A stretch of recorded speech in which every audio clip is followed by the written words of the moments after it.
all go a little mad sometimes. Be afraid. Be very afraid.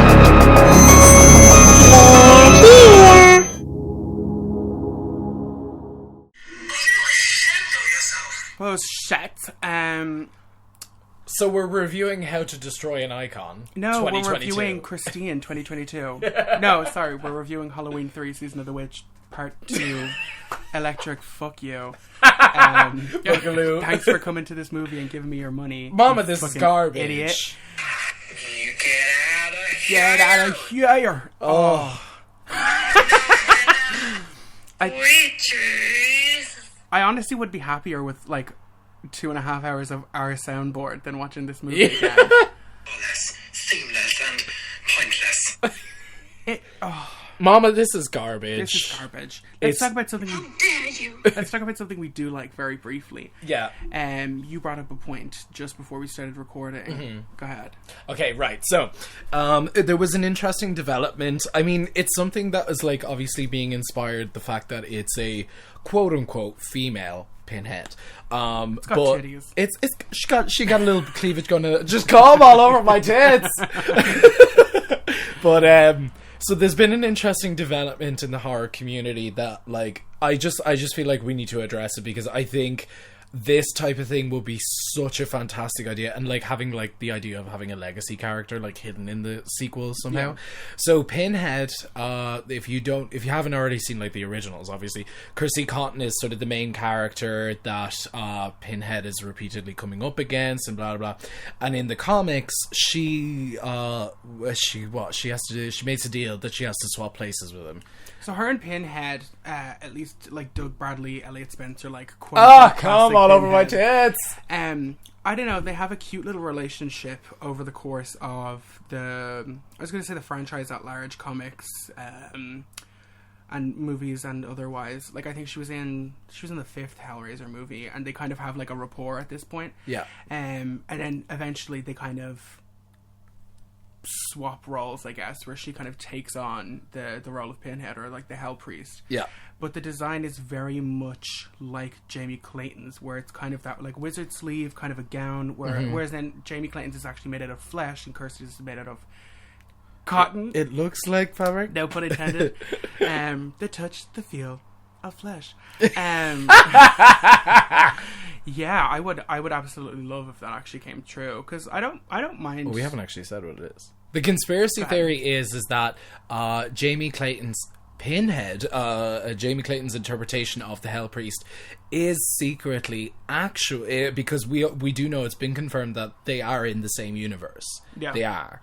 So there's a theory going around now, because we haven't seen or heard of Kirsty Cotton since then, that Jamie Clayton's Pinhead is secretly Kirsty Cotton. Yeah, I think that would be fucking cool. And honestly, it would just be like, I mean, all the pieces are there. Yeah. You know, it doesn't really take a lot of retconning. Like I was only saying to you, I wasn't even alone in thinking that, like, was that a possibility when this first movie was coming out? Mm-hmm. Because a lot of the argument was like, oh, it's a gender swap Pinhead. And it's like, Pinhead was never actually gendered in the books anyway, but also current Pinhead in the comics is a female and is Kirsty Cotton. So like, my tooth fell out. I don't think we would have to go a big roundabout way to get it in there. Honestly, I think, like, can you You're imagine? avoiding talking about this movie so hard. Yeah, I know. Like, let's just do another hour and a half of like talking about Pinhead. But like, honestly, I think it would be such a. Can you imagine? Like, I don't know. Like we get the origin story of Pinhead, but we get to see, instead of Elliot Spencer World War One, we get to see Kirsty Cotton. Yeah, like, can you imagine that? That'd Like, be a just really cool reveal for like the end or something. yeah, like a fucking Game of Thrones level like thing for like the horror community. That's a big thing. You I know? honestly wouldn't be that surprised, because like the current trend is like a sequels. Mm-hmm. You know, Down for it. I'm fully down for it. I think not to suck Scream's dick again, but I think Scream kind of do. again, I think Scream kind of hit the nail on the head, and kind of this is the next trend that's going to happen. Yeah. And I think we're going to see a lot of our icons go through. I mean, we've already had Ghostface, we've had Leatherface, we've had another Michael movie, technically. We'll get And to Heather it. Langenkamp has already expressed interest in coming back as Nancy. I would very much so like to see that. Even though she can't act. I like her, though. What did you do, you shit? She can't Fell act. asleep. Screw your past. But no, I would like to see that. But yeah, so speaking of legacy sequels and legacy characters and hurting my feelings. And shitting on, I literally have as, my opening line is, this is a firm character study on how to destroy an icon. Yeah. It is... Will we just do a 10 out of 10 star? Out of, what would you rate it? I'm gonna say 4. Because it was... it wasn't an ugly movie, but there was nothing to entice me. It didn't feel like a Halloween movie, and not just because Michael's not in it a lot, just because it wasn't a Halloween movie. It didn't feel like Haddonfield. For some reason, even though Halloween movies, they all take place during October and they're all wintry and blah, blah, blah, and kind of autumny, they for some reason always feel warm and cozy to me. Yeah. Even though that first movie was filmed in summer, that might have something to do with it. But, I don't know. This just felt, empty. It felt like the first draft, or it felt like a spec script where they had, okay, here's another movie we have. Let's try and just shove Michael in it. Or it felt like a Christine remake. Why did they not just remake Christine? So, my takeaway... yeah, okay, I've never heard of it. But she really is a slag bull. Cunt. So I'm going to use the soundboard a lot today. So my whole takeaway from this was, it's a great I was a teenage serial killer movie. Should have been a werewolf movie or something. Oh my god, yes. Because they have, I think it's the Cramps version of I Was a Teenage Werewolf that I will say the soundtrack for this movie is nice, but that's not a big shocker from a Halloween movie. Yeah. When you have John Carpenter at the helm of soundtrack, you're in good hands.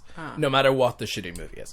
So, I kind of just want to start off with the actual narrative of the film. So, this is a word vomit. So, if I was to give it any rating, I'd give it a solid 2.5 out of 10. Per story? For character arc? Yeah. Sure. Why not? Because... the way this film is shot is for a good, I'm gonna say it's a good hour, it's focused on one character's arc, which was stupidly done in my opinion, but it does it well, and the acting is not bad.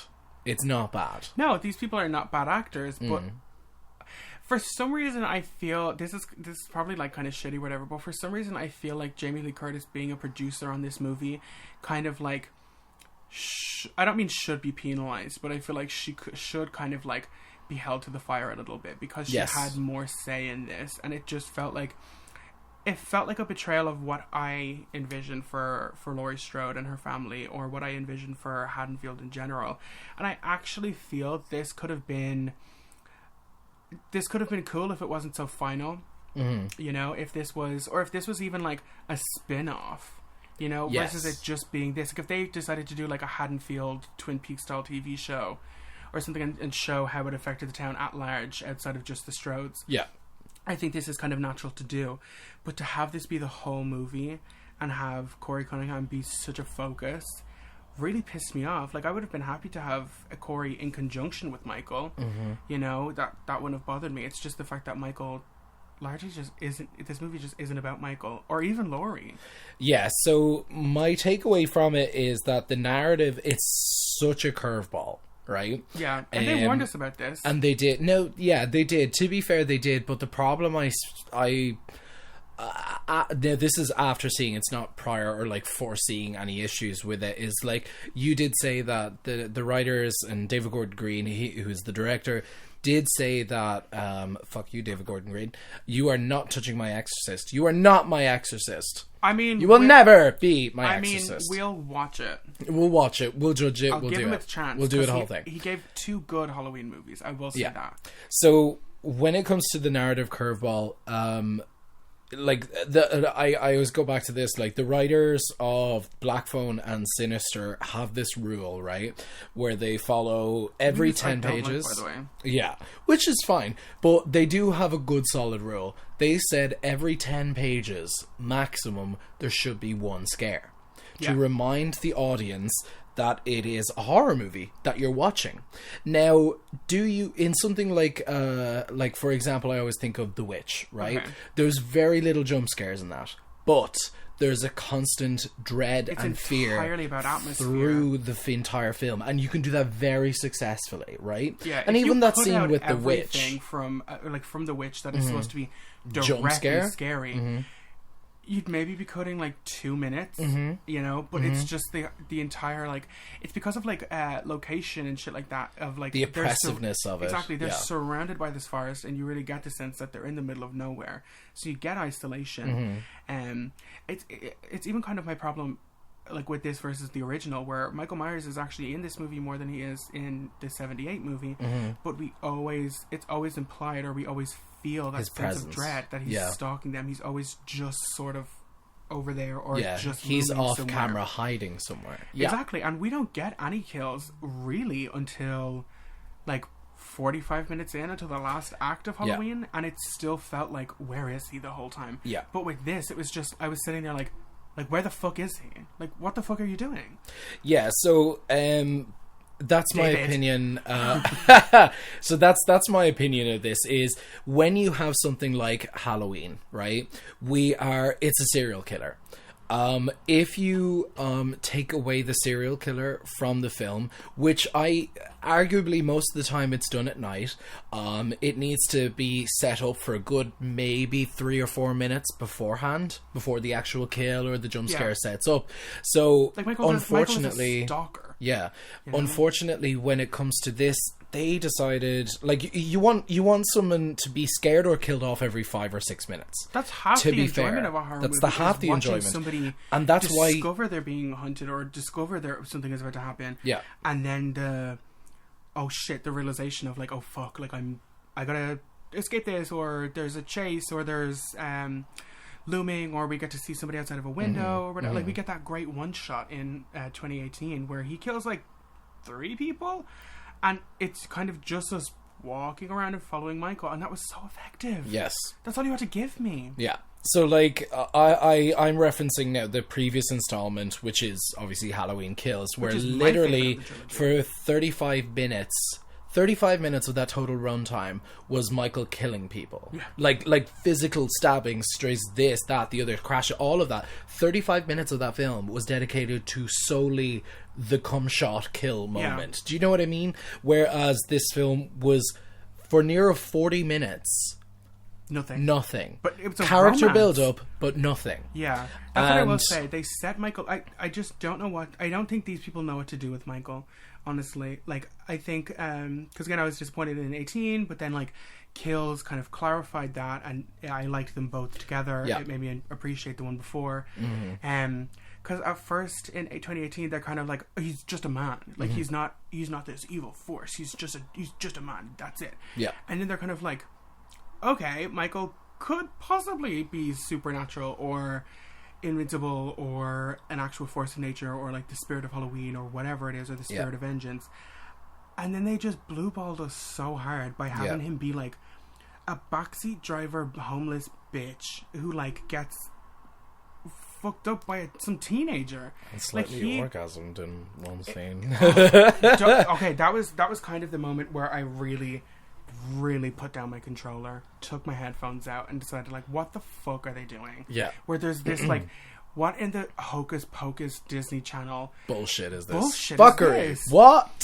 Like, so Corey kind of, like, again, we're not going to go by this scene by scene, just because I think it would make a boring episode, because it's a boring movie, largely. Yes, that's exactly what I wanted to say. Was but when Corey goes down and has his little it moment and gets in the sewer, and him and Michael have a moment where I was kind of like, okay, is Corey seeing Michael's life flash before his eyes, or vice versa, or are they both, like, whatever, but they have like a love at first sight soul transference, because Corey only really starts to become quote unquote evil after that. So I'm like, is this a Jason Goes to Hell body swap, body hop soul thing? What are you doing? My takeaway from that was Michael saw himself in Corey. He's a lost kid. He's going down this dark path, and Michael wants to lead him. But it's so I vague. Need to see that. Yes, I agree. It's the point of it is it's so vague that it doesn't.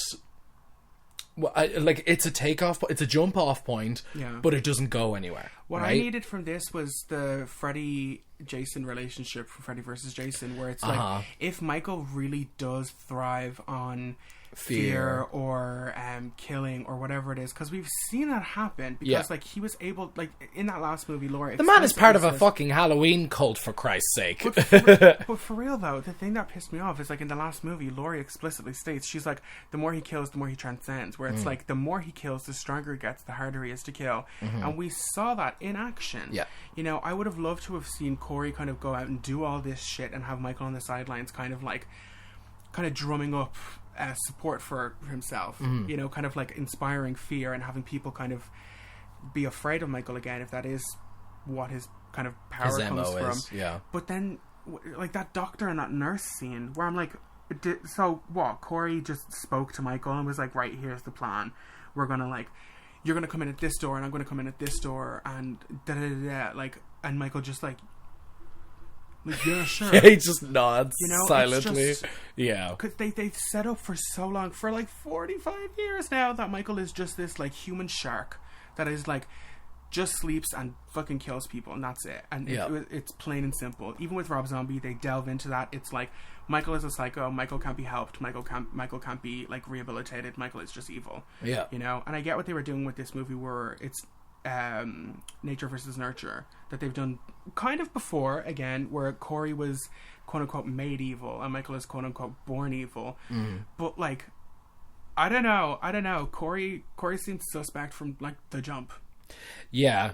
So, like, that kind of... No, like, because it's a good jumping off point, that whole nature versus nurture thing. Yeah. Because the narrative, we do know that the director wanted to go down the narrative of how trauma affects people. So in 2018 it was family, then in Kills it was society, community, on all of that. And then on this one he did wanted to turn it back inwards and focus on the individual. And and how like a slum or something. Haddonfield is suddenly like it's Rob Zombie's Haddonfield. Yeah. In 4 years. It makes no sense. So, like, he sort of expands on, like, how it can mutate, like, how hatred and fear and all of this can mutate and create destructive cycles, right? Yeah. And to be fair, they have been setting that up. Yeah, and they did it reasonably well up till a certain point in this film. They did it reasonably well. Like, they managed to establish the feeling of a small town, because we have characters that carry over from all the way from 78. And then we can now pick up, like that lady, the lady who, Sandra. Yeah, we thought she got stabbed in the neck. Yeah, and she's I was like, holy shit, she's alive. But I like that. I like how wrapped up Haddonfield feels in this series, but they just threw it all away. I do think they expand, like, so where I think the film trips up is where they try to come across as a little too intelligent for a fucking slasher movie. It's a slasher movie. People like them for simplicity. Yeah, so like they expand so much on the conversation that it felt like the film just couldn't keep up with it. No. And that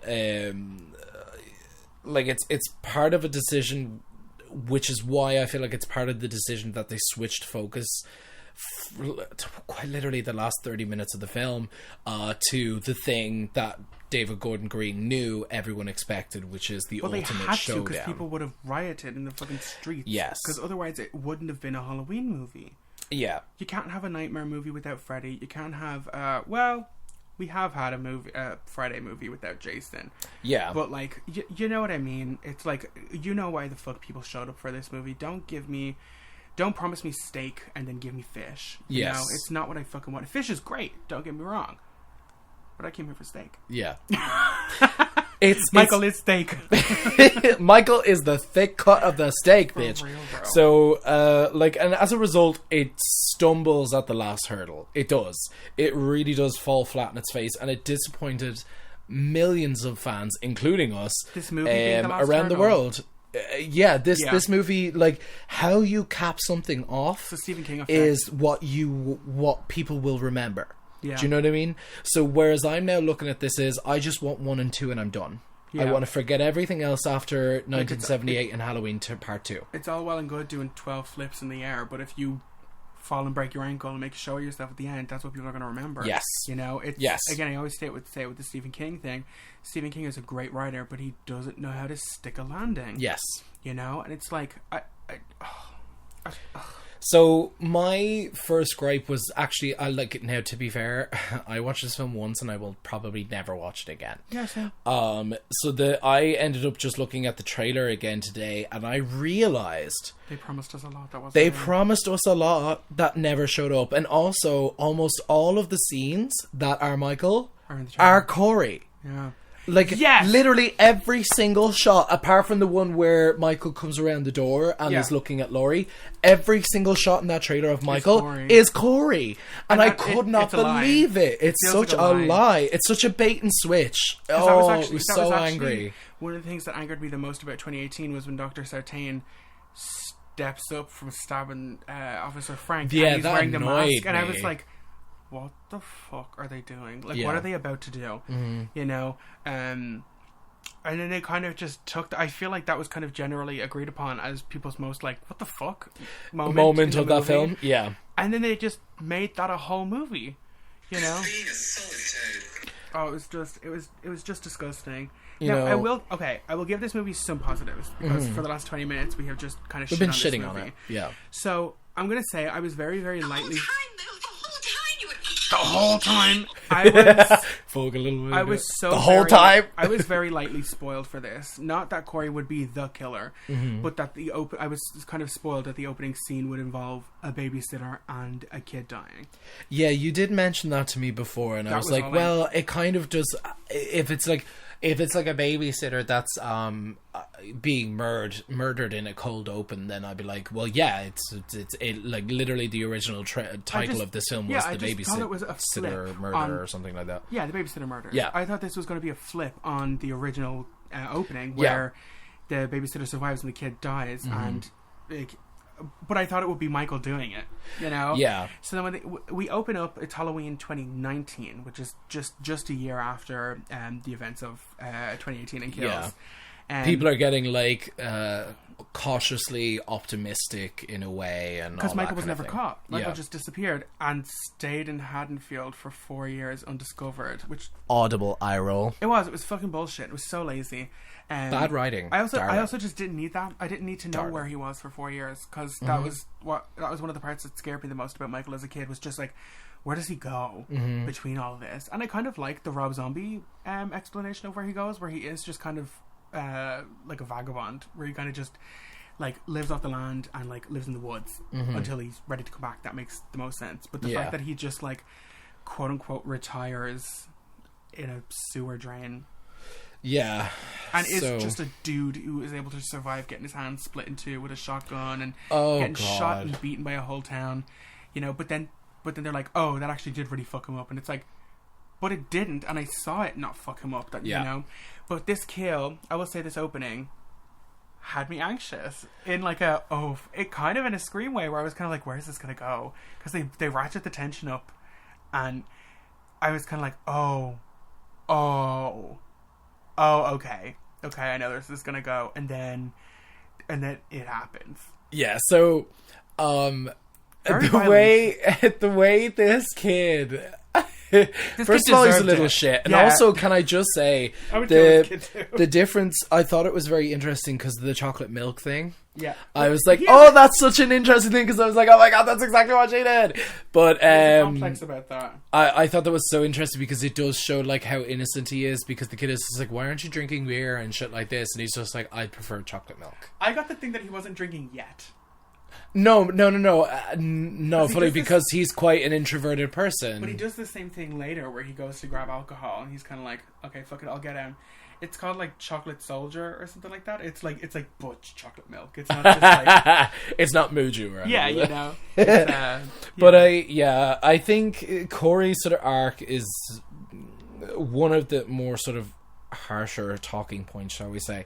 But this kid's death is just, I literally laughed so hard. I actually was shocked. I was laughing because the way he falls, he does this thing where he like, it's like he's landing on it. Yeah, exactly. Yeah, he does like a weird like dolphin flop because he hits the floor and then like his head like bounces and he like flops back up just as the parents are walking in.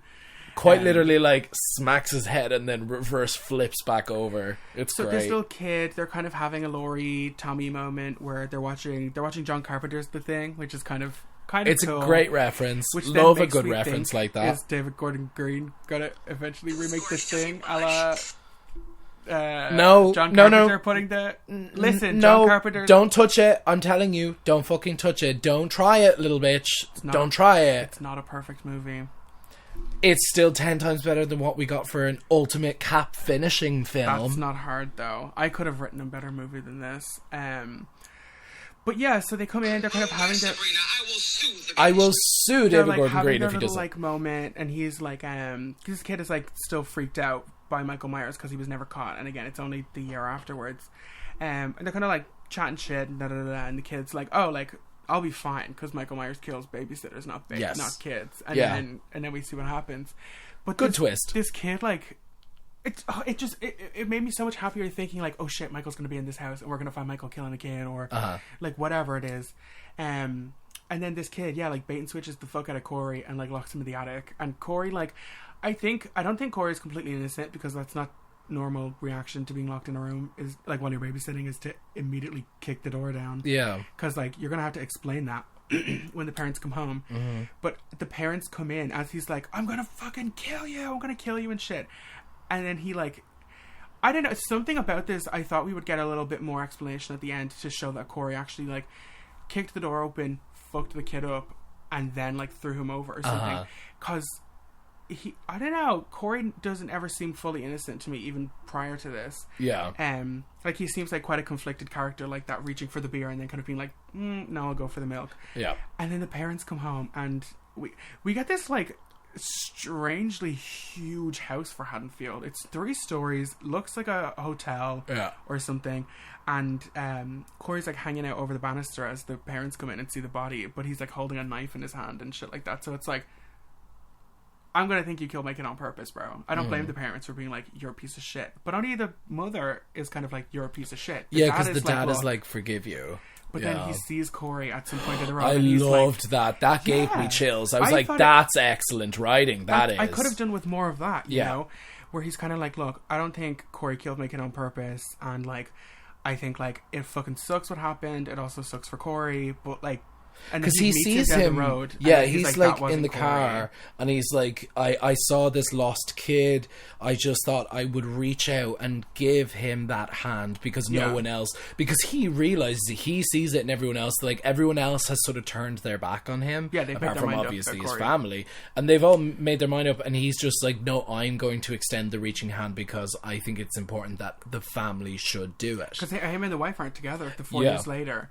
You know? And he's just like current day in this movie, we're in current day 2022. And he goes to be like, look, listen, I know it was an accident, blah, blah. And then he's just like, he looks like, I think Corey like bends down to like look in the window. It's lifeless or whatever. And he's just like, he goes, never mind or something like that. And he drives off out of like being absolutely terrified. He's like, that's not Corey. And that to me, that's great writing. Yeah. It's that's like, really that's good not writing. The kid that killed my son. Like, this is somebody else.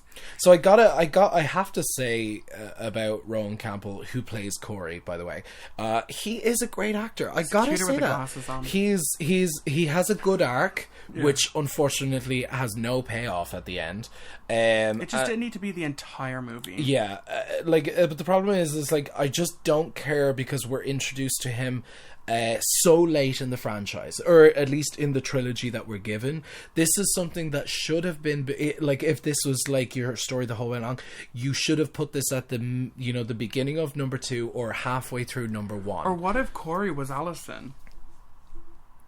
Like, what if Corey was Allison? Because they've also kind of low-key set up Allison to be, very subtly, to be kind of a killer in some ways. Because she was dressed as Bonnie and Clyde with her boyfriend, 2 famous killers. gender swapped as well, so it would have been it's the other way around. It would have been a female killer. And I don't know. I think I would have felt more satisfied if it had stayed in the Strodes or something like that. And even at the end of that, at 2018, I was like, are they setting her up for a Danielle Harris kind of thing? Because they zoom up to the bloody knife in her hand. So I was kind of like, oh, okay, they could be setting that up. I think I would have felt more satisfied if this was Allison babysitting and an actual genuine accident happened. Because like I know it's an accident, but also he was being like super aggressive. Like even if the kid hadn't fallen down the stairs and still got hit by that door, the kid would have been fucked up. I think that might have been a little bit more satisfying. Also, can I just say about that one shot? I was looking at that from the point of view of the kid. The kid could barely reach over. When the scene from the kid standing outside the door when he's trying to kick it in, the kid is barely over the side of the banisters. Like his head just picked up and thrown. That's over exactly my point. Exactly. Or I thought he was going to come down the stairs or something. I didn't expect him to come right down the atrium on the floor. That would mean the door would have had to do this, lift him up, and fuck him over that. Yeah, like that just didn't make sense. Like it's a grand staircase. It's not like you fell. It's over a grand the side dome. Yeah, like you didn't fall over the side of the banister. Yeah, so his character arc, it's a great one, but it's a risk that they played way too late in the trilogy, and it didn't pay off at all. Also, can I just say, do you know the way he says at the end, before he kills himself, spoiler alert, he out kills of himself. Spite, you petty bitch. He literally says like, if I can't have her, no one can. So indicating that he's going to murder her, right? And I'm like, but hold on, you just off yourself. Yeah. So where are you going with this? Where, you know? Like, what? Like, how does that line even work? They also like, why? Did kind of set Allison and Corey up to be kind of a Bonnie and Clyde. Can we not have airplanes fly over our fucking house, please, while I'm recording a podcast? But fuck you. I thought they kind of were doing... Can you tell I just had acupuncture? I kind of thought they were doing a Bonnie and Clyde, a kind of Mickey Mallory thing with Allison and thing. But, like, again, that just fell flat. If she had kind of gone ahead with him and done all that, I might have liked it more. Yeah, like, he, like, slowly corrupts her from Michael's influence. Yeah. Would have made a better tale.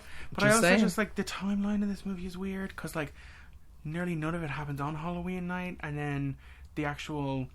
Like, none of it happens on Halloween. It just takes place around Halloween. Yeah, because Halloween night they go out. Because those decorations. They go out to that bar on Halloween night. Exactly. And then we get. So you're presuming that it's practically November. It is November. It's not Halloween anymore when this happens, which again makes it not a fucking Halloween movie. Yeah. You know, and then because there's that scene where Corey and Allison, they go out to the bar and they're having their little. It actually gave me. You ever seen Night of the Demons? Yes. Where she's dancing in front of the fire. Are you kidding me? Of course I think it's a Twisted Sister song. No, it's Stigmata by Bauhaus, I think. And she's dancing with all the like the strobe lights and shit. And Allison kind of has. I thought it was Twisted Sister. We can find out. Allison like has that little moment, and then he runs into the mom. He runs into the mom of the kid he kills or whatever. Yes, she gets real like, fuck you fucking fuck. But for some reason, it made me think they were trying to save money on this movie, because she's in the exact same costume and hair. She wasn't in the opening scene, and I'm like, did they just film these two things on the same day? Really? I didn't even notice that. I was so bored at this point. No, she's in the flapper outfit again, and she's got the exact same hair. She's just, her makeup is a little fucked up. So I'm like, that seems a little odd that on like the anniversary of your kid's death, you would wear the same costume and have the same hair and go out to a bar by herself. But it's weird because this is kind of when we start to get little flashes. Notice that we skipped right into them being in a relationship, because that's what the movie does. She's instantly like, oh, I like you, let's date. And he's like, okay, cool. And then Laurie is also like, yeah, sure, why don't you date the murderer dude? After she like hands him a switchblade to like, to like fuck up the car because some bullies are some nameless like bullies for whatever random reason. They're banned, by the way. They're not jocks. I thought that was kind of cool. For some reason, the last three Halloween movies have been like low-key progressive in a weird way. We get that kid in 18 who's like, I'm missing dance class for this. Although the only black girl that they have in it, they avoid showing her death altogether. Although they completely murder the shit out of everyone else. Now, that scene was cool. I could have done with more of it, but again, it wasn't done by Michael. Yeah. It's done by somebody wearing a Michael mask. Can I just say, like, while on the topic of Alison, she's completely forgettable in this film. She's just like, bad. what was she doing the whole time? They set Except her up like so hard cooing to be the new over Laurie. like fucking Corey. Yeah. Like that's like like She also does a complete 180. like what was she even doing in this film at all? She's just kind of a delivery system for Corey. It's how we get I Corey. literally had that as a note. Yeah. I literally wrote, like, she suffers from bad writing in a way that she's only used as cannon fodder to set up the showdown between Michael, Laurie, and Corey. And Green, well, at least the showdown that we all expect between Michael and Laurie.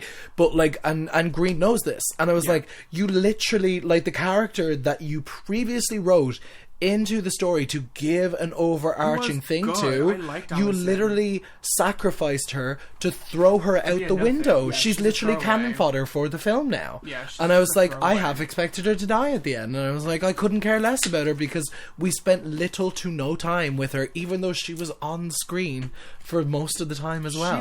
She's been our main character for the last two movies, and now she's just like, randomly she's like a nurse, which again kind of makes sense because you get like, I don't know, that kind of, I can see that for her, like to be helpful, and she dated a cop, which again also kind of makes sense because like after having all this shit happen, you don't want to date somebody who could like quote unquote protect you or whatever. Yeah. But then she like relates to Corey because for some reason Haddonfield has like Outcasted. turned on her Yeah, the Laurie Strodes, for no fucking reason. There's this kind of thing that gets repeated a couple of times where it's like Evil dies tonight! but again, like that really didn't bother me in the way that people said it would, because that's realistically what does happen. Yeah. Like, especially in America, people riot for shit they're passionate about. You know, I don't see that as like too much of a jump in. It's not like I didn't see that as jumping the shark or being even irritating, because like riots or protests have chants, and you chant those things for a reason, you know. And it also didn't come out of nowhere. I didn't notice this until afterwards.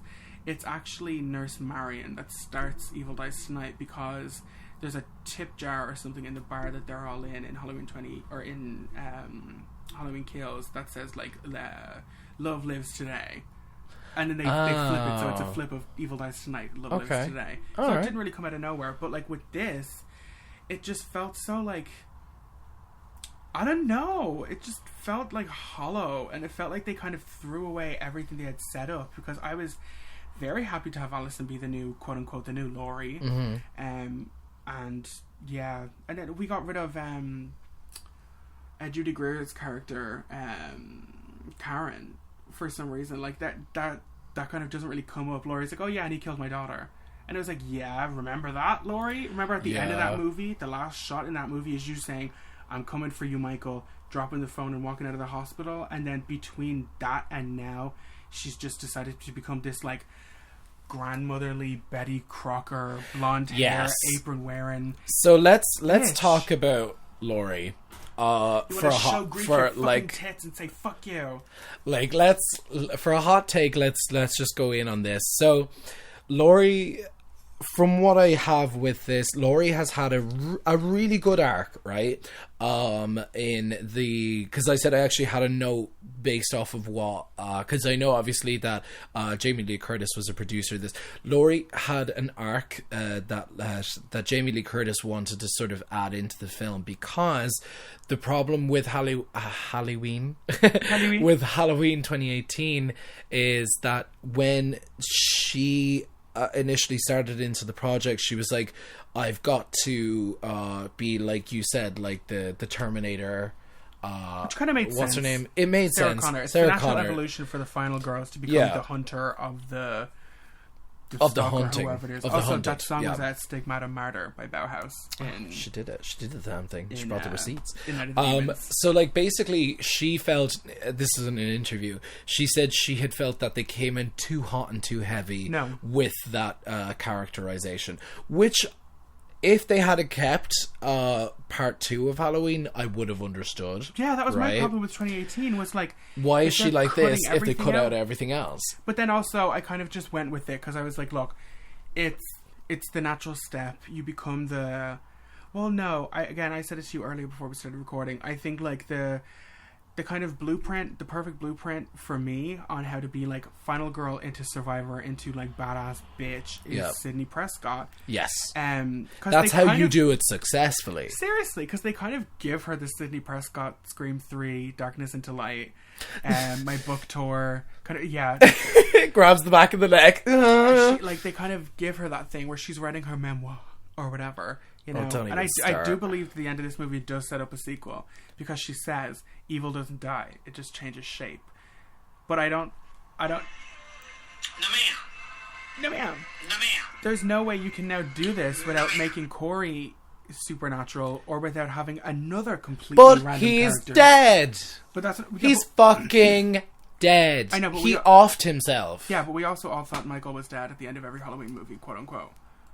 Yeah, but I'm sorry. Once you throw your main villain into a fucking blender, he ain't coming back. Yeah, but I'm not talking about Michael. I'm talking about Corey. Yeah, but I'm whatever. Saying, the next sequel Who the fuck wants to see Corey instead of fucking Michael Myers? You But go the to a next Halloween sequel they movie, do- you're coming for Michael Myers. I don't know. I don't know. I don't So, know. They could have done with a little bit more Rob Zombie. The housemaker, housewife thing was what kind of put me off of her characterization straight away.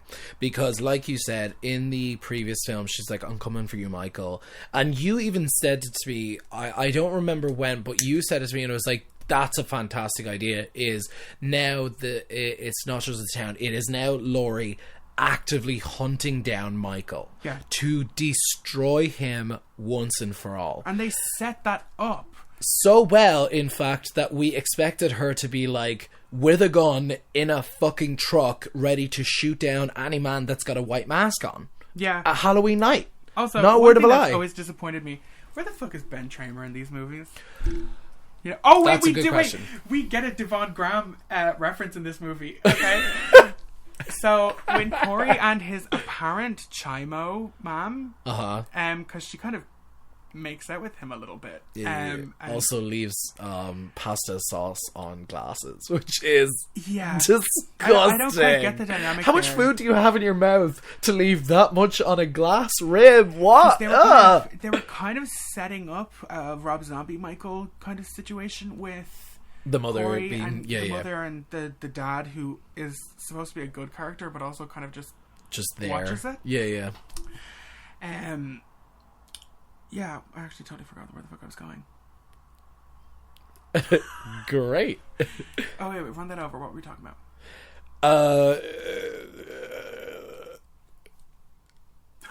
God, yeah. So, yeah. That's how forgettable this movie is. T-minus 1 day, I've already forgotten about it. Damn. Wow, you just... I just had a brain fart so heavily there. Well. Wait, pause for a sec. Oh my god. Jesus. Yeah, we're recording again. Yeah, so my brain totally... Is that Devon Graham? It sure was. They were talking about, I think it's the rec yard that they work in is Devon Graham's or something like that, like during a conversation. I thought it was Corey their and his dad's, mom. no? I think he like works there or whatever, but there's some kind of something. I think Devon Graham is like a mechanic or something, because we got Devon Graham called out by name in one of the opening scenes, which made me happy because like that's kind of our little like inside joke, you know. Oh, it was Ben Tramer. That's what I was saying. Kind of like, I'm surprised we haven't gotten another Ben Tramer Halloween 2 moment where we think somebody else is Michael and somebody gets murdered. Like, I mean, like we had Lance in the last one, but like that was bullshit. It was obvious. It was an obvious point. Thought, like, we knew it. Oh, this could be Michael Myers. It's like, no, darling. Do you think this little toad over here just destroyed a whole fire team? No, not gonna happen. No. It just felt so like bleh. Like they could have done so much more. And like even with Lindsay Wallace, I thought we were going to get so much more with her. I thought it was going to be like those three girls really going up against Michael. Because those three women have had, they've all survived by, at one point in time at least, by having Michael's mask come off and seeing his real face. You know, I mean, that's how Allison survived in the last movie as well. It's like the mask comes slightly up, or even in that last movie. And he freaks out, yeah. And he freaks out. That's why they're able to lure him out into the street. Or Lindsay getting that bag of bricks, which I still think is like that car sequence where she's trying to rescue the kids. That's a great idea. I think it's one of my favorite parts of the last movie. It's one of the best scenes. attempts at like putting Michael, if not killing him, putting him down. Trying to fuck for him sure. up. Yeah, like, and that's again that just adds to why I thought they were really going to make him supernatural, because he took a bag of bricks to the face and was fine. It was only when she pulled the mask up that he was like, oh shit. You know, Yeah. and then his whole facade dropped, and Yeah. then that's how she got away. But like, I don't know. I thought like, okay, this is really going to be a survivors movie. That like the survivors are going to come back and like hunt the fuck out of Michael, and like it's going to be, everybody's going to be Dr. Loomis at this point. yes, You know, because now everybody's on board. I feel like that's half of why those movies are so frustrating back in the day. Not frustrating to watch, but frustrating to feel for Laurie, because nobody kind of believes that he's as bad. You know, as she just- finds him to be. Yeah, Exactly. And she doesn't even really believe Dr. Loomis, like, kind of about how bad he is, because Loomis, again, looks crazy, because he's the only one that's had all that interaction with Michael. I also really thought we were going to get a little bit of, I know you don't like to explain characters away and stuff like that, but I thought this was going to be about, like, Michael's story, kind of, because I think they've been setting up that,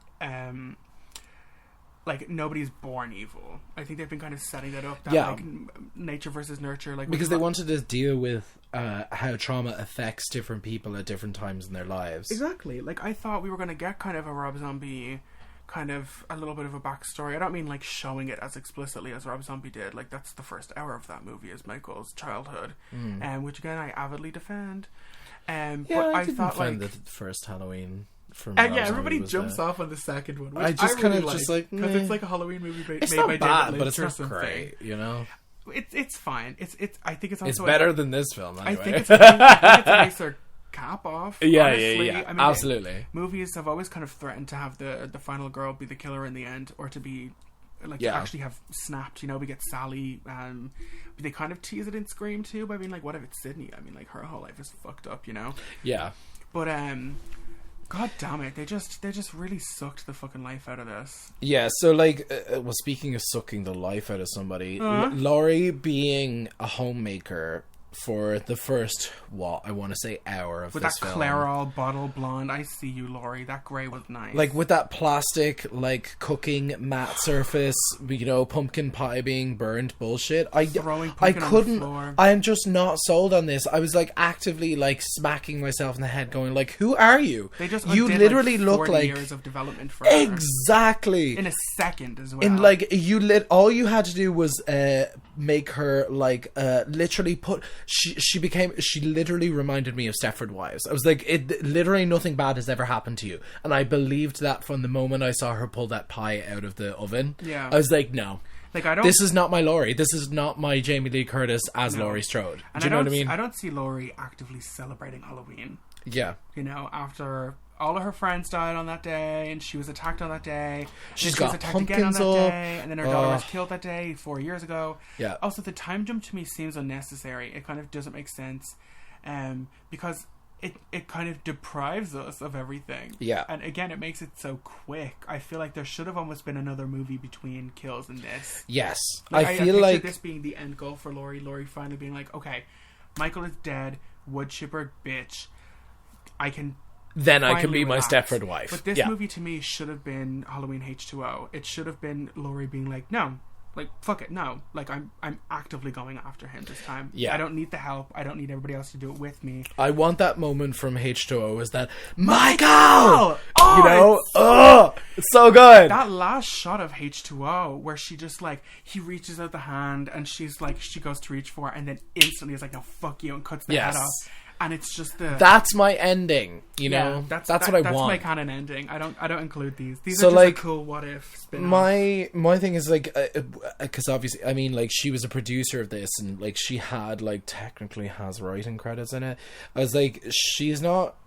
My thing was, like, she's not living with any guilt or anything like that, because technically number 2 is not related to this, it's not canon, so she's not related to him. Makes no so sense. there's no guilt, there's no sense for her to be the way she is, and then suddenly have a flip of a 180. Because it's not even about So- her. They told us in that last movie that it's yeah, like, it's you just gone. Like, happened it's to live across the street. Yes. He was never like I mean, in the He first just movie, happened he was to just spot stalking, you. but he was stalking her and her friends. She Yes. just happens to be the one that lives. Yeah. You know, but then in that second movie, again, it makes sense in a weird horror movie roundabout way that, like, okay, they're related, so there's actually a reason. You know, but then even in the last movie, in the last two, it's like Michael didn't go after Laurie. Michael was brought to Laurie, Yes. or vice versa. Like that whole movie in the second one, or in 2018, or in Kills, they were like, Karen was so sure. She was like, no, he's coming here. Like, Yes. he's coming here after Laurie. And it was like, but he isn't. He's going home. Like, that was his whole thing. And then, like, what? He just forgot about all that. He's like, oh, you know what? Yeah. Fuck it. I actually don't want it. It's fine. I'll just go and live in the sewer. Which for is 40 years. why the whole 180 with her is so annoying, is because the more kind and, like, the less cynical she is, the less Laurie Strode she actually portrays. Yeah. Because, like, she's, like, I mean, even though it's 4 years apart, which You can't like, just you can't just all that. undo all of that and make it look like we literally had her living out in the woods in a trapdoor house shooting up mannequins in the beginning of the first film Yeah. of the trilogy, to this one where she's literally a fucking homemaker. Darling, you're not my Laurie Strode. Like, No. I'm just sorry. Like, you're not the mad badass, like, scream queen we all know you to be. And you're just not it. You did not sell us on it. And then when it turns around towards the end and she's like, I'm gonna fucking pop a cap in his ass and be like, I'm fucking done with you, I'm gonna stab you in your hand. No, like, it just feels like these are two completely separate characters. And the reason why I think that is because, A, there's two things here that had to match up. Someone had wrote, which the last 30 minutes of Halloween, someone wrote that ending, but they didn't have a story. And someone wrote a story, but didn't have an ending. And you know what they did? The studio probably just rang some writer up and was like, what do you have? And they were these are like, this is different the writers most... for this movie yes. than the last two. And like, they were just like, oh, you know what? That sounds interesting. I've got an ending for Let's it. put Michael in it. Let's you put know? Michael in it. And And that's this is why it feels so disconnected and so... Out of left field, like. out of left field. It's such a curveball of a film. Like, the last 25 minutes of this movie is what I needed this whole movie to be. Yes. You know, I loved it. Like, Michael, she's in the kitchen, or she finally, like, so Corey kills himself in order to kind of frame Laurie. Yes. Because Laurie walks in, or Allison walks in, and Laurie's pulling out the knife, and I'm like, moments like that in movies always frustrate me, just because it's like, oh, like, you'll never believe her otherwise. But, like, then Laurie kind of has to, like, okay, that's that. At least I was right about this. Which again, also made no sense to me that people didn't believe her again. yes. It was like, I'm fucking telling you, cunt. Like, are you fucking dumb? Also, you're living with me. Why don't you get out, bitch? But then I like that Michael came in and kind of like reclaimed the mask and and you can tell that she's like, okay, it's like final boss time. The music has changed. Somebody's health. bar Michael is completely- very much... Bitch, get your ass out of the shit. It's very that. Because then all of a sudden, Michael just isn't an old man anymore. Now he's super mega human shark Michael again. Mm-hmm. And that's that shot of her in the kitchen, in the pantry, with him kind of creeping up behind, which again they showed us in the trailer, which was kind of what we were expecting this movie to be. I loved that. And then like she like the little tassel is moving and she grabs the tassel and he notices the sound difference of the tassel moving and not moving. Yeah. And then she comes out swinging. And again, I kind of like how like they keep Laurie kind of quote unquote classically feminine in this because it's a fight in the kitchen and she's using like kitchen instruments. Like she fucks him up with knives again, which is whatever. She but then throws fucks him the up with goddamn pots and pans fridge to the on him. fridge. I love that. So she gets him down. She pins him with one hand, and then she pins him with She with a the knife. bitch basically crucifies the cunt. Michael is crucified to the table at this point, and then she gets the knife in the other hand. But then she gets this like cast iron skillet and pounds it in. Like, Yes, like a I crucifixion love there. it. So he is stuck. But then in my mind, I'm like, there was more than this happening to him last movie, and he was able to just stand up. Yes. And she throws the fridge on him, and then she slits To like his, pin his and then legs. she slits his wrist, which for some reason She I was slits like, his throat first. I didn't want that to be the end. I thought that was going to be the end of Michael, and I was like, And then she slits his wrist. and then she slits his wrist, which is I will say, there's a couple of shots in this last scene that I thought were fucking cunt as fuck. There's a moment where she's like holding up the knife and she flips it, and it's Michael's reflection in the knife. Oh, And yeah, then yeah. It's her just holding it like this, and then she's like, "I thought you were," or was it I ran from you, and then I hunted you, and then I tried to contain you, and then she's like, I thought you were a man, or I thought you were a creature, or I thought you were a force. But I thought you were the boogeyman. I know you're just a man who's about to stop breathing. And I was like, okay, where was this, Laurie, the whole fucking movie? Yeah. and then Allison randomly just like, oh, grandmother, I'm here to help, and comes in and just breaks his arm. I honestly would have loved Laurie to just be like, yeah. You can go back and don't think I forgot that you go basically get yourself called me a some cunt sweets and blamed me for your mom's death. Yes. You ungrateful little cunt. I'm killing this cunt on my own. It's mine. And then they take an unmasked Michael and strap him to the top of the car, which again I feel like is an ending I'm actually satisfied with. Yes. The ending. Mm-hmm. You know, the ending is what I like. It's yes. the whole... It's the whole thing right up to that. That's the problem. You know? I loved this. It was such a unification moment of everyone's, like, again, like, this is going back to the whole trauma of everything and how you're dealing with it. Yeah. Whereas, like, literally even the police are just like, you know what? Sure, you can grind Let's up that body. just no, not just that, but like the fact that the police gave her the escort to that place, and then everyone started following in the back. Yes, it was like because like it was quiet. It was a quiet music kind of thing, and it was swelling and things like that. So it was a very cathartic thing to like parade the boogeyman dead strapped to your car. It's yes, religious. Yeah, yes. Like, that's it, because he is a myth. He should be the Frankenstein. Yes. You know, because they had him be Frankenstein's monster in the last movie, with people literally running around with pitchforks. Yes. And I don't know why I can't think of it. Sticks on fire. Torches, yeah. I was like, wait, do I even know I love that because it set Michael up as like an actual like monster, as like a creature. Yeah. You know, and then with this, I feel like you could actually very easily edit these three movies together and completely cut Corey out. Yes, of course. Of course you could. Yes. It's so irrelevant. And look, there is to kills in this movie. We haven't talked take about him out from one of them to the point where he offs himself. The story wouldn't change. No. Well, maybe Michael might still be in the thing. The Strode saga doesn't change at all. Yeah. You know? It doesn't, like, his actual interference with the Strode family, if you were to cut it out, doesn't affect anything. No. Because obviously the mother's already dead, but like Laurie and daughter are unaffected by it. Yeah. Because like you're one kind of really like impact a bunch of shit. I will say, a couple of the kills are good, but again, they piss me off because they're not Michael. Like that, the scrapyard kills. Okay, so Very this Christine. was. Yes. Now, this was something that I was looking forward to, because I was like, oh, here we go. This is where it's going to really start happening. Which, by the way, can I just say, that doctor and the nurse, do sounds not travel in the dark? Huh? Because when she turns on the light to the pool, he's like slicing your man's neck and he's coughing up blood. I thought that was cool. It's great. But I was just like, wait, sound doesn't travel in the dark? What? I love a background kill. But these, and there was a tag team. It was Corey and Michael. Yeah. Whereas, like, how did they choreograph this, though? No pun intended. Also, can I just say, like, dull machete, like, just bad kill was your, the quote unquote, the friend, who's basically the black girl. The black girl. Yeah. That she gets killed off screen, or she doesn't even get killed off screen properly. She's just kind of it's insinuated that she's like whacked over the head, and then she's just left over by the corner. But that's the only death that they cut away from. And I was like, are they trying to tiptoe around killing a black girl? Well, see, are they trying to do that? that? They do this thing where, again, I kind of started this point earlier. I thought they were going to do this because it's like politically correct or politically incorrect. Are you trying to say that it's too sensitive or insensitive to do it? Or? I don't think it's that deep. But like, she's the only one that they cut away from. She's the only one. Don't really show. No, they also don't show the guy getting killed with the stick. Which stick? There's 4 kids that get killed in that scene, and we only see 2 of them.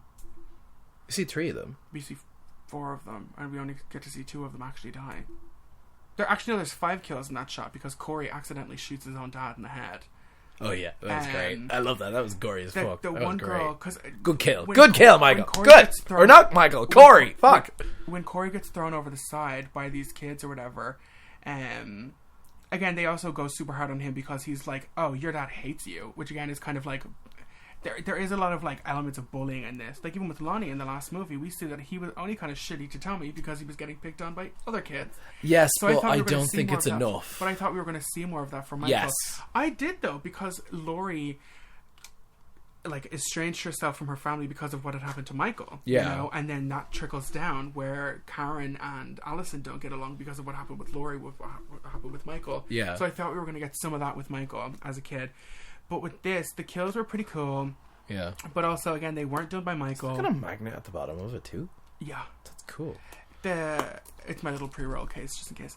You guys didn't know. Shh. But, yeah, the kills were... It was very Christine, because he, like, runs over the one Look, there was chick. literally not a kill for about 45 minutes. No. Right up until the point where... We needed 5 all in one go to satiate us. Yeah, but unfortunately it didn't save it. So we got one off-screen kill in this junkyard where the band kid, who has a nice Oh yeah, mullet the and drummer bleached kid brows, kind of guy. Yeah. he gets a drumstick to the eye, which is whatever. We've found victims with impaled on whatever before. A nurse And then- gets the same thing when she gets like impaled through the stomach up against the wall. I've seen that before too many times. But is that oh, that's Michael, because Corey's wearing the scarecrow mask Michael's at that point. yeah. Which I think is No, fair. no, you can't do masks again. Okay. But it makes no sense. Okay. But it makes no sense though. It's like we get that like Michael's first kill ever was with a mask, and he like clearly doesn't like to be seen without the mask. But Corey does it for like two scenes. You know, it makes no sense. But I thought that because there's one girl who has this like. There's this one girl that has this like huge hair. She's the chick that gets trapped underneath the car, but she kind of sticks up for Corey. The two girls kind of stick up for Corey before he gets thrown off the bridge, and they're kind of like, "What are you fucking doing?" And then when they throw him off the loved bridge, her murder though. I think it was so good. head stomp. But it's because she's trapped first. She gets, But I also like, ran love over. she low key like hypes up like You're dead too. because he's like, "You're dead too," and I'm like, Yeah. "Oh!" But then the main bully, we get like an out of focus shot of him just getting blowtorched in the mouth to death. I thought that was really cool. That was sick. Oh, I loved it. It was great. But it wasn't enough. It wasn't like because It wasn't enough to actually save went it, back though. and rewatched the unrated version, which is actually the version I watched when it kind of or no, it wasn't, because the unrated came out afterwards. I didn't realize how like weirdly cut they were. Like the original release for kills was actually very, very violent, and then the unrated cut, which is where we get Laurie being like, "I'm coming for you." Like that last movie was so unbelievably violent. Yes. You know, and it was so unbelievably what I wanted. Like we get to see like eyes being gouged out of a skull, and the skull gets broken inside the head, and we get like he gets stabbed in the armpit and he's bleeding out, or we get like the doctor stabbed right through the eye up into the brain, which really kind of like there was a couple of moments in that last movie where I really was like, oh my god, Yeah. holy fuck. Yeah. Like again, Sandra's husband just gets like Carrie White, or just gets Margaret White on the table. It's just impaled with everything in there. Yeah. You know, and then with this, it's just nothing. Yeah. It's just really nothing. I don't count this one. It truly is a Halloween 3, and I think that's intentional. Yeah. Because the opening credits to this movie open with the Season of the Witch font. Yes, with blue. this was actually something that you had pointed out to me, and I didn't realize because my brain registered it because I was like, "This is obviously not." It's not the classic orange. It's font. not the classic orange font. So my brain registered it, but I didn't know what it was, and then you had told me about it, and I was like, "Oh!" And then I'd seen that GIF of like Halloween 2018, Halloween 2, Halloween Kills, and then Season of the Witch, and I was like, no. This is what they're doing. I hate you. No. It just felt so sloppy. Again, like we haven't. You're a slopobotomist. Just admit it. But again, You're we sloppy. haven't like gotten into most of the kills and stuff in this movie because they just weren't good. They're just not memorable. Oh, I will No. say the guy in the Radio Shack. That was cool. Smash, curb stomping him by the fucking desk, and then I think he rips out his tongue, or no, he cuts his tongue off. and then it's on the track. Oh, playing, I fucking love it. I feel like that might be a nod to urban legend because it's Urban Legend is actually the first movie where I realized that I like this type of kill. Yeah. Where it's Tara Reid, it's actually this exact thing. Tara Reid doing her little radio show, I think it's In Bed with Sasha, or whatever it is. And her producer in the background gets killed, and we get to see flashes of it. And then, see, this is what we were talking about when it comes to atmosphere. I don't have to see the killer the whole time to know he's there. Yeah. So we know that, like, okay, somebody just got killed in the room right behind her. It might be 10 minutes till she dies, but we get to play that out that whole time. Yes. Versus this, where it's just like, oh, Corey's here and he's already killing you. There's no build-up. There's no build-up. There's no payoff, really, I think because... Halloween, the original, is looked at as a master of atmosphere and suspense. Yes. Again, we get to see Michael in that movie less than we do in this. But we wouldn't consider that not a Halloween movie because Michael's not in it. Yeah. You know? It's just... Is Michael the human chair of the week in this one? Is there any human chair of the week in this one? Do you think? No. No? Oh, you know what? No. Okay, I'll give it to grown-up Lindsay Wallace, because she's gotten a little bit mystical, a little bit spiritual since her last encounter with Michael, because she's now like a fortune teller. Yeah, That's her whole thing. I thought it was just it's her for shtick in the thing. Yeah. Well, I thought it was just for Halloween because, like, again, like I'm a huge Beverly Hills Housewives person, and she's kind of the ringleader in that, and they've been promoting the fuck out of Halloween for the last like 2 years on this, because her going off to film the movies has been part of the storyline. Oh, right. And then on the right. reunion, they had Jamie Lee Curtis come in or whatever as like, it's me, I'm Jamie, you know, because she was in one of the episodes. Also, fuck Jamie Lee Curtis. Period. I heard point blank period trace cut. She's done. She's 6 feet under. She's not coming back. I don't know. This is kind of like, it's kind of been a buzz for the last 2 weeks. Like, we're actually right after the premiere. Oh, sorry. Wait, hold on.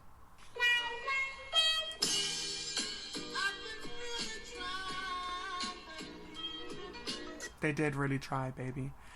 It's tradition, in case you don't know. But there was none. There was none. I actually thought Corey was quite cute when he had the glasses on, but then they, like, I don't know. That doesn't count. Yeah. But Danielle Harris, who played Jamie Lloyd in our original timeline, and Annie in Rob Zombie's timeline, and Scout Taylor Compton, who played Laurie in Rob Zombie's thing, they have a podcast together, which is actually great because they're like best friends anyway, and they have like a really good reputation. They have a really good like dynamic between the two of them, and they kind of do just talk about horror news in general and blah blah blah. But they apparently had like a really shitty experience with Jamie Lee Curtis at the premiere. Oh, you were saying this to me. And it made me sad for them. Yeah, go on, tell me. So they rocked up, right? And they have both said that, like, for their entire lives, like, or acting careers or whatever, obviously for... They'd idolized her. Yeah, especially for Danielle, who played her fucking daughter. Yeah. You know, she continued the series on for Jamie Lee Curtis once she was gone, and I feel like that should be valued. I really like those. Yeah, should be respected for the effort that was taken to put it together. And like we said, we watched the fourth movie before we watched the first movie when we were kids, so she was...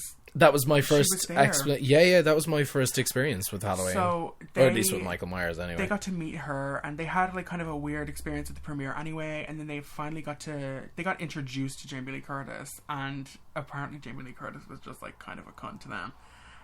Which is hugely disappointing to say, because like once you meet your hero and you find out that your hero is like this, I mean, apart from being a kind or dismissive, or just genuinely disappointing, or not the person that you would hope they would be, it kind of destroys your self-confidence in a way that I think kind of plays out. That's what they both said, was like, because so Danielle got introduced because they were all kind of a bit, the group that they were in, actually it was those two girls, and then it was Amanda Weiss and Heather Langenkamp also at the premiere, so they all kind of ganged together. That's where we actually get the kind of, in my mind now, iconic photo of all the Scream Queens, of those four girls with Jamie in the middle. Yeah. I thought that was pretty cool, and it also kind of was lit because Scout was dressed in like a red sequin suit, and so was Jamie Lee Curtis, so we've got both of our Lauries kind of together. But Danielle kind of was like, hi, like I've always really wanted to meet you. I played your daughter Jamie, like in the series, and blah, blah, blah. And Jamie Lee Curtis kind of apparently, and again, this is all kind of hearsay, but like it also, I kind of don't doubt it. She was kind of like, oh, I don't do that. Like, I don't watch those movies. Like, all this kind of shit. And it was like, you wouldn't be standing here if it wasn't for those movies. Like, your Halloween was your first movie, you know? Like, don't be...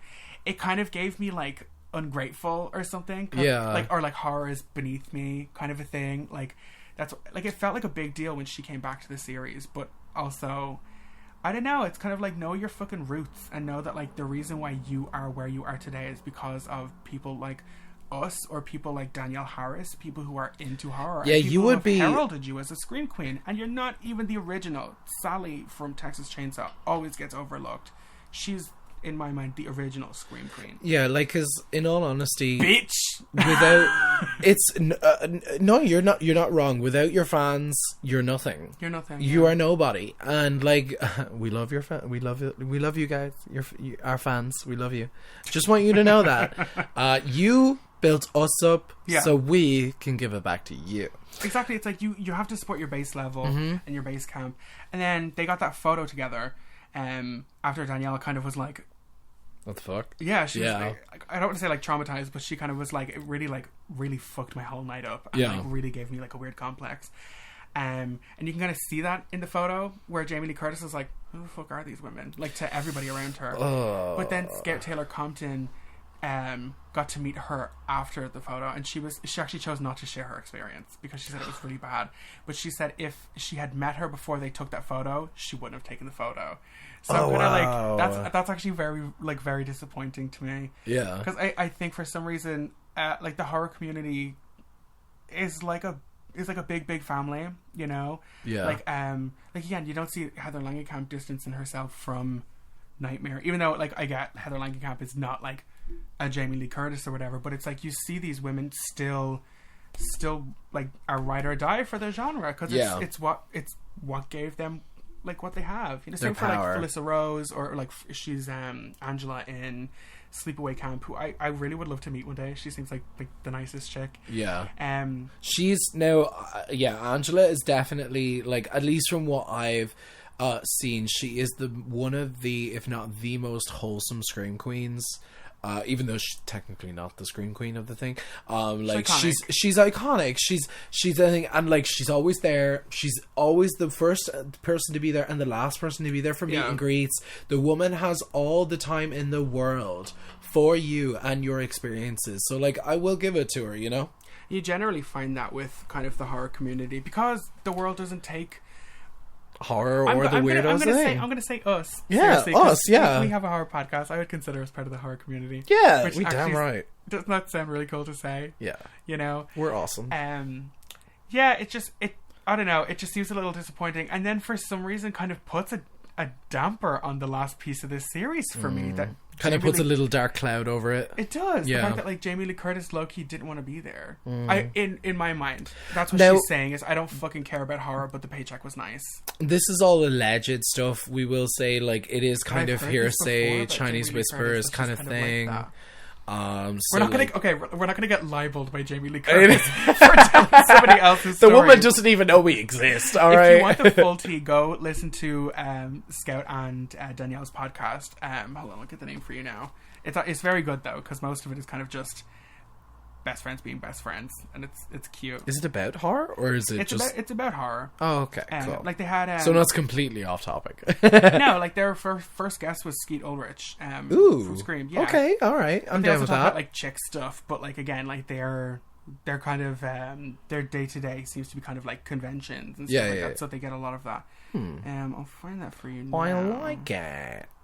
I want to get to I'd want to get to know them. I would, for real. I feel like we should actually really... Oh, it's called Talk Scary to Me. That's their podcast. Oh, I like that. Yeah, just... there's a little friend of the pod in my mind. Yeah. I like that. Yeah. Notice we just stopped talking about the movie altogether. So the ending. We're finally going to get to the ending. So, yeah, they kind of... Finally. They have Michael be held up at this, like... It's almost like religious iconography, because he's... Jesus really ruined. Yeah. People, you know? I'm a big fan of Jesus. I heard he was hung like this. Hung like a T. But, like capital T. And they kind of get him, and they set this up earlier. The wood chipper kind of came up in. Yes, did you get like that ominous like thing? I was like, yeah, like this is going to come into play sometime. You can't do that. You like. you set things like that up, and then otherwise it's disappointing. Yeah, like that's an account of perfect setup and perfect payoff. Exactly. Like I thought, That's I how saw you- that thing and I go, somebody's going. Arguably, the wood chipper had more of an arc Yeah, than the literally entire done. character arc of everyone else. It's just, I saw that wood chipper and thought, like, okay, somebody's going in that. Yeah, But then, that's exactly what I thought. but in the end, I wasn't quite relaxed because he gets up on the thing, and like Laurie gets him up on the thing, and all the survivors of Michael kind of follow her along, and she gets him up on right where you like throw shit in or whatever, which seemed like ridiculously high. Like that seems really inconvenient to put stuff in, even if it isn't a dead body. And that's what I think of this movie. And then Allison like flips on the thing and it like goes off or whatever, and Laurie kicks him in, but I actually kind of would have been happier. It would have felt more concrete and over if Michael had like Grabbed her leg and pulled her in, but we get an unmasked Michael just get crushed and ripped to pieces, and in a one shot where we get to see the whole thing, head explode and everything, and it was like, well, that's it. there he is. I That's get all, it, folks. Yeah. You know, And it wraps up with this. They set this up between the sheriff and Laurie. They kind of have this. It's a cute little had a moment that thing. made me cry when they first meet up in the supermarket. Yeah, it was And like it's we're Don't Fear just. the Reaper is on his music. Oh in the my background. God, And I was yeah. like, this poor girl. So like they have this cute little setup that they were just like, he's learning Japanese. Cherry blossoms in Japan. Yes, that's it. That's Yeah. it. And the piece of music that's on the soundtrack, which is really good, is called Cherry Blossoms, and it's for that scene and the ending scene. She has a chapter in her book called Suicide or Cherry Blossoms. I love it. There is a couple of moments in this where I really feel for Laurie, where I'm like, man, this whole girl's life was fucked up. It's Yeah. When they're having their battle and shit, which is kind of not really even a battle, it is kind of Laurie just decimating Michael. Yeah. But there's a moment where he grabs her and we kind of think, oh god, is he gonna kill her in this moment? And Oh then yeah, we he get grabs her in the, I think it's the throat or Yeah, something. when he's on How the does table she first. She disables him in some way. He for goes that. to put her hand in the garbage disposal, and she knocks like him this, back. and then Yes, fucks yeah, him yeah, up. yeah. But we get a flash of her in the first movie, and like flashes of her kind of doing whatever. And Oh, she's having, it's like a PTSD kind of it's moment her thing. life flashing before Yeah. her eyes, and I was like, this is really sad. This is Yeah. actually very sad. The woman has not had a single moment of peace since she was like, what, 15? Yeah, and even after all this, she still gets blamed for it. Yeah. But just when they're in the convenience store and Don't Fear the Reaper is on, and she's talking to Frank, I'm like, oh, it makes me sad because of like Yeah. we all fall in love with Laurie Strode in that first movie, and she is like She's a true survivor of she's it. a true survivor, Yeah. and she just like quote unquote is like a good person in that movie, and that's why she survives, because Yeah. she's the virginal girl and she's nice and doesn't do drugs, and she does smoke a little bit of weed in the car, but that doesn't count. And then the last, like when the What credits was that flash stupid up, line that the sheriff says, or she says, when they show up beside the thing and she has to throw away the J? Can't remember. She says something when she pulls up stupid. with her dad or whatever like that, and they're like Yeah. at the convenience, yeah. I can't remember. That's- He says something stupid, or she says something. Oh, he so I goes, can't remember. oh no, it's fine. Somebody broke in. They just stole a mask and a couple of knives. And Oh, some yeah, yeah. rope and some tape. Yeah, that's very oddly specific, but okay. Thanks, Dad. But I don't know. It's something about the very last. Like, I had a moment when the movie was over, but then for some reason the flash to credits where it was "Don't Fear the Reaper" kind of got me like, oh, that's cool. Yeah, you know, yeah. that is cool. I actually, maybe this is just my cynical kind of like living views and stuff like that, but I think "Don't Fear the Reaper" is so overused. I don't think so. I do. Okay, it's used prominently in two movies that I can remember: Halloween and Scream. An X. Oh, it is an X. Okay, Yeah. I forgot about that. Yeah. Wait. Did you watch Pearl? No, not yet. Bitch. Okay, get to Pearl. Get to Okay, Pearl. I I will. actually think... Wait, did we do X already? We haven't done X. We did a review of it. Did we do X? Yeah, we did. That was so long ago. Yeah. It was a Damn. lifetime ago. Did you like X? Yeah, it was alright. I think you'll like Pearl more. I think it's more of your... I think it's more up your alley. It's right on my alley. Well, no, because like X was very just like plainly a slasher, Uh-huh. but also I found X to be like very sad and very depressing. Yeah, it was kind of, yeah. It was weird. There was a mix. Me and Aisling were in the cinema, and we were like, oh my God, that's so upsetting, because like she just wants to have sex and her husband like physically can't. And then you and Emma were like, ew, gross! Look at her old back. No, Pearl is great. Pearl actually feels like if Walt Disney made a horror movie. Well, I like that. That's a good idea. It's beautiful. It's very good. And it's always good when people do some really creepy shit. And we get to just have Mia Goth the whole time. I fucking love Mia Goth. So, like 90% of this conversation is talking about something else. I mean, it's very on brand. Yeah. You know? We're doing curveballs. We're subverting expectations. We're just you know? like swinging a miss. Someone is swinging and we're just missing the ball the whole time. A pull and a David Gordon Green. Yeah. You know? We're gonna promise you one thing and then deliver something completely else. Fuck, man. Okay, now that we're finished this timeline, the next Halloween movie we have to talk about, I really want to do Rob Zombie's horror movie, Rob Zombie's Halloween. I'm down for that. Like, not in a week, not in a month, but like, I just think maybe next Halloween. Well, speaking of a week, what are we doing next time? Okay, so this is kind of a big project that we're going to have to work. Oh! No, we have Okay. Teaser for a teaser. Don't talk about it yet. I'll leave it at that. You little fucking... You literally grabbed their nipples and went... No. And then... No. Oh, no. You dickhead. You know what? If it's my choice, I'm going to pick Pearl. Pearl? I'll watch Pearl again next week, yeah. I only watched it like 2 weeks ago. It's very good. It's very, very good. It's a completely different type of movie. It better be.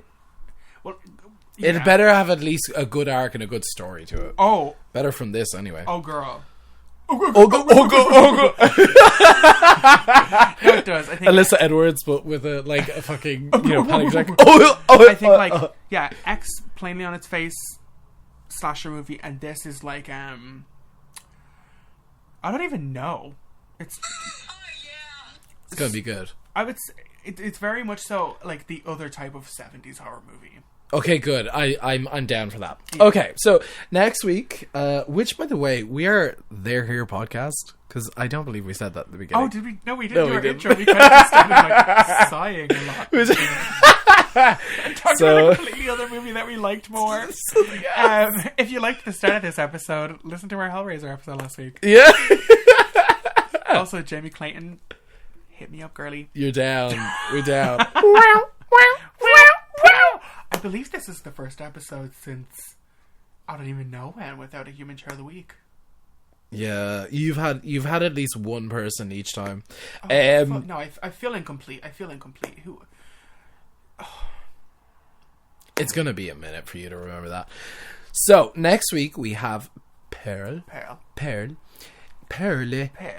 Make sure to like, subscribe, and follow us on all our channels and suits and whatnots. And make sure the thing is we're not on Twitter. And we're not dealing with that debacle. No, so I see you, Elon. We see you. We know what you're doing. So we are They're Here podcast. We sure are. And we this sure has been are. Christine 2022. Now seriously, if you want a big... You're just a solid turd, you know. God, Christ. Turgid, I mean, like, all I have is this. Yeah. It was total dog shit, and I forget about it a day after seeing it. And you know what, David Gordon Green? You are a deep enemy of the pod. Bitch. Okay? You just Beach. hit my microphone. I sure did. You just took your anger at David Gordon Green out of my microphone. That's not fair. It's the nature of trauma, Nathan. Jesus Halloween fucking Kills Christ. made me do it. Halloween Don't Ends make made me do it. audible eye roll twice in a podcast. Nah, Halloween I Ends- just can't do it. Halloween Ends made me do this. You know what you're going to make me do? Fucking just finish can't this do it. fucking episode. Goodbye. Oh, we should talk about Ace Ventura.